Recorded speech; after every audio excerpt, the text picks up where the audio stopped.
নমস্কার, দেখছেন কলকাতা টিভি, সঙ্গে রয়েছে আমি স্বর্ণালী। শুরু করছি সংবাদ সারাদিন। আর সংবাদ সারাদিনের শুরুতেই যে গুরুত্বপূর্ণ বিষয়ে খবরের দিকে নজর রাখবো। আমরা জানি যে আরজি কর কাণ্ডের প্রতিবাদে কিন্তু কলেজ স্কোয়ার থেকে নাগরিক সমাজের মিছিল, এবং সেই মিছিল ইতিমধ্যেই বিধান সরণি পেরিয়ে আরজি করের দিকে যাচ্ছে। সেই মিছিল দেখতে পাচ্ছেন, সেই ছবি। আরজি কর কাণ্ডের প্রতিবাদে এই মিছিল,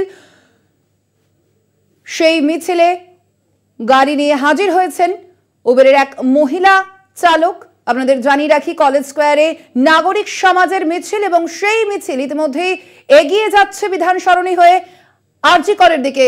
আমরা আরো বিস্তারিত জানবো। সেই মিছিল থেকে সরাসরি রয়েছেন আমাদের প্রতিনিধি সুদীপ্ত সেন। সুদীপ্ত,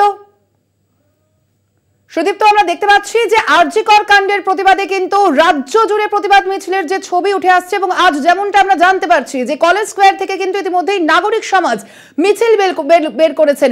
ইতিমধ্যেই এই মিছিলের কি ছবি দেখতে পাচ্ছ সুদীপ্ত?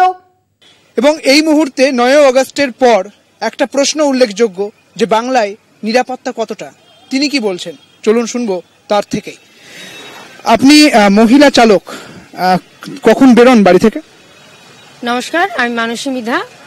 আমি 10 বছরের প্রফেশনে আছি। তো আমার কোনো বাড়িতে বেরোবার কোনো টাইম টেবিল নেই। তো যখনই বেরোই চেষ্টা করি 8-10 ঘন্টা বাইরে থাকতে। বাড়িতে কে কে রয়েছে? আমি, আমার 2 ছেলে, আমি সিঙ্গেল মাদার। 9 আগস্ট যে ঘটনা ঘটলো আরজি করের, এরপর একজন মহিলা চালক হিসেবে প্রথমেই কোন প্রশ্নগুলো আপনার মাথায় আসে যখন আপনি গাড়ি নিয়ে বেরোন? সর্বোপরি একটাই প্রথম প্রশ্ন আসে যে মহিলাদের এ রাজ্যে কোনো নিরাপত্তা নেই। আমি দিন রাত উদয়াস্ত কাজ করে এটাই অভিজ্ঞতা দিয়ে বলবো যে মহিলাদের কোনো নিরাপত্তা নেই, কোনো সুরক্ষা নেই। যখন তখন যা খুশি হতে পারে। এটাও আমার একটা প্রফেশন। তো যে যার প্রফেশনেই সুরক্ষিত নেই, একটা শিকড় জায়গা, একটা সরকারি প্রতিষ্ঠানে মেয়েরা সুরক্ষিত নেই। আমি তো রাস্তাঘাটে অলিতে গলিতে ঘুরে বেড়াই, আমার নিরাপত্তা কোথায়? তো আমি আজই এই উদ্দেশ্যে, এই কারণেই বেরিয়েছি যে আমি যদিও বাড়িতে একজন মহিলা, কিন্তু আমার বাড়িতে আমার মা আছে, আমার বোন আছে, আমার বোনের মেয়ে আছে।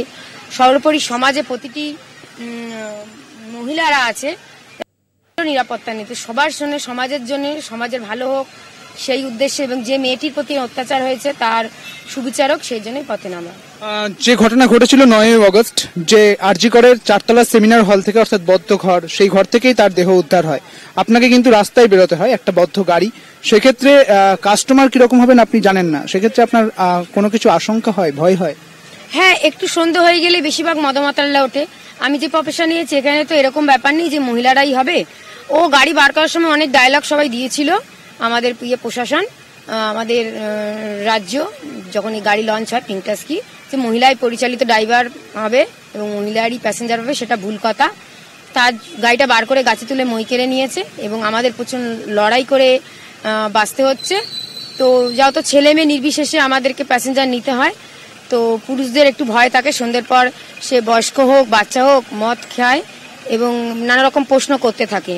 বেশি একটু পাত্তা যদি দিই, আমি কেন একা, আমি কেন বিয়ে করিনি, কেন, আর নানা রকম পার্সোনাল কোশ্চেন করতে থাকে। মানে সেগুলো নিতে পারি না। দ্বিতীয় কথা, হয়তো এমন এমন কিছু কথা বলে আমি পাবলিক করতে চাই না, সেগুলো নিতে পারি না। সেটা ভয় থাকে দিনের শেষে, যে না জানি কি হবে বা কি হয়।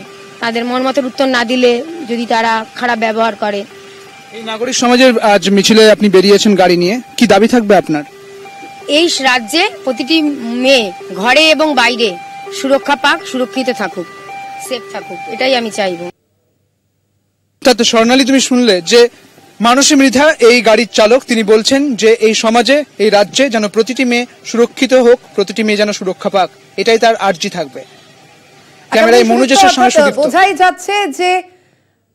বোঝাই যাচ্ছে সুদীপ্ত যে সকলেই কিন্তু, যারা রাজ্যবাসী রয়েছেন, রাজ্যের মহিলারা যারা রয়েছেন, তারা সবাই কিন্তু রাজ্যের যে মহিলাদের তাদের সুরক্ষার দাবি করছে, এবং সেই দাবিতেই কিন্তু আজকের এই মিছিল নাগরিক সমাজের। ধন্যবাদ তোমায় সুদীপ্ত।